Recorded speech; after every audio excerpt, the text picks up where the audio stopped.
Welcome back and thank you for staying with us. Now, South African companies are piloting the 4-day work week. This follows trials in the UK which showed positive results. Around 500 South Africans will participate in the trial. But will this help to improve workplace productivity, well-being and talent attraction? We're joined by Jonathan Goldberg. He's the chairperson of Global Business Solutions. Mr. Goldberg, thank you very much for your time here on eNCA. Just first of all, this worked wonderfully in the UK, but our country has different problems to the UK. Is it going to work here, do you think? Good afternoon to you and your viewers. I think in certain organisations will work very well. It's not, I don't think, for all organisations, and as you correctly say, we have got larger problems like on the screen, the blackout stage 4. So I think with businesses at the moment, they are fighting to stay alive, especially small and medium-sized, and of course larger businesses too. But it's something we're going to have to look at. And I think the angle is sometimes misleading when people talk about a 4-day working week. It's not necessarily that the study involves 32 hours on average, for instance, or 40 hours on average if you're working 45 now or 50 hours over a year. It includes a whole range of different shift patterns. And to an extent, we've had a sample of this with working from home during COVID.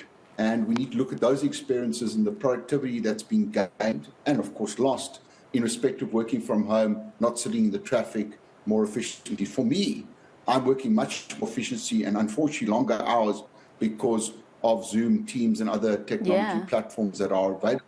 But it's not necessarily going to be for everyone. So, and again, the other problem that you've got to look at the comparator within the organization. So even in our organization, we have some people still working remotely because they can, for instance, the accounting department. But that causes certain tension in the organization for other people who can't work remotely. And you're going to get the same in the organization in flexible working hours. But definitely it's something that firms have to consider. How has the reaction been, Mr. Goldberg, from business in general, do you know, to the possibility of a 4-day work week? It's been remarkable, even though we are facing many, many crises in South Africa, law and order, blackouts, etc.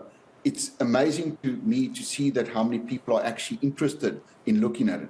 And I think if you speak to the researchers, which I have had, and participate, they're coming in from a very interesting angle. I think in many workplaces in South Africa, we've got some common problems like the rest of the world, like in respect of burnout. But they are also talking about coming into an organization where there's a problem. High retention, so you're battling with retention of staff. Can you do anything to make workplace better in respect to that? High absenteeism.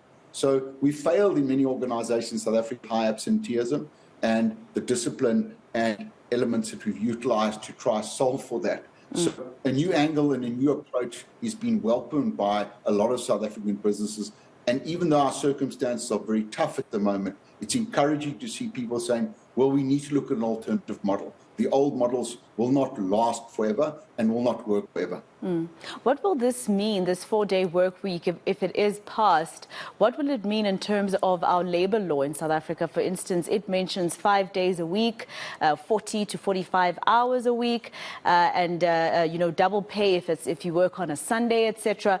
Will this have to be amended for companies to be able to? And will it also mean that somebody who works, for instance, Monday to Thursday, in order to have those 40 hours in per week, will have to work longer hours per day from that Monday to Thursday?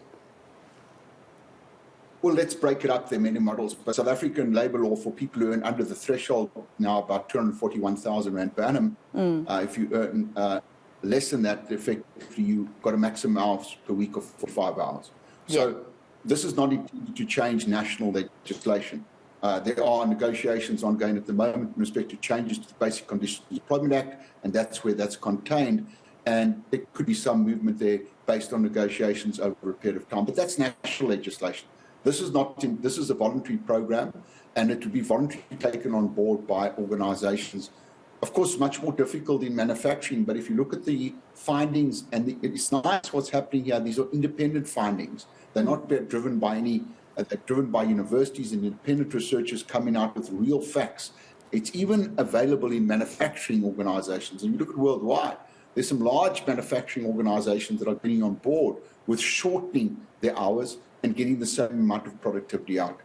In most workplaces, we are wasting a lot of time in meetings. We're wasting a lot of time on our social media, on our other platforms. If you can eliminate all that wastage, we have a lot more hours that we can actually rest rather than being in meetings that are not relevant and using social media or social chat or having too many coffees or breaks during the course of the day. So I think there is a lot of wastage at the workplace that can be squeezed into a much more compressed week or compressed month or a compressed year.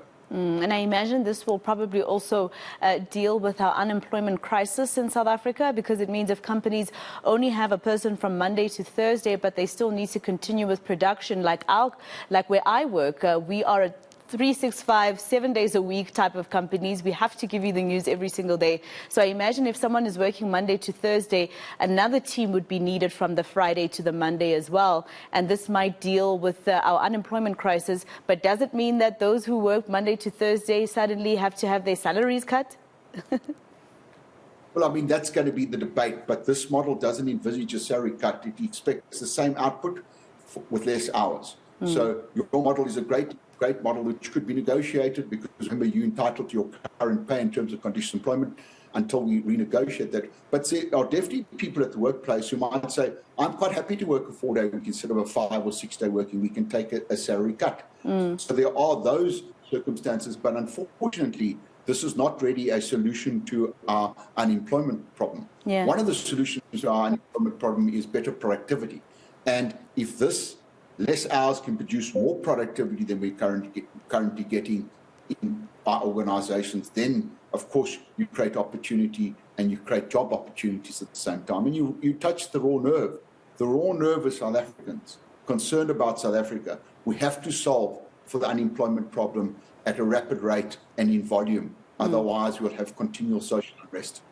Well, thank you very much for speaking to us this morning, Mr. Goldberg. We'll find out from you how this pilot has gone for the next 4 days. Thank you very much for speaking to us. That was Jonathan Goldberg. He's from Global Business Solutions.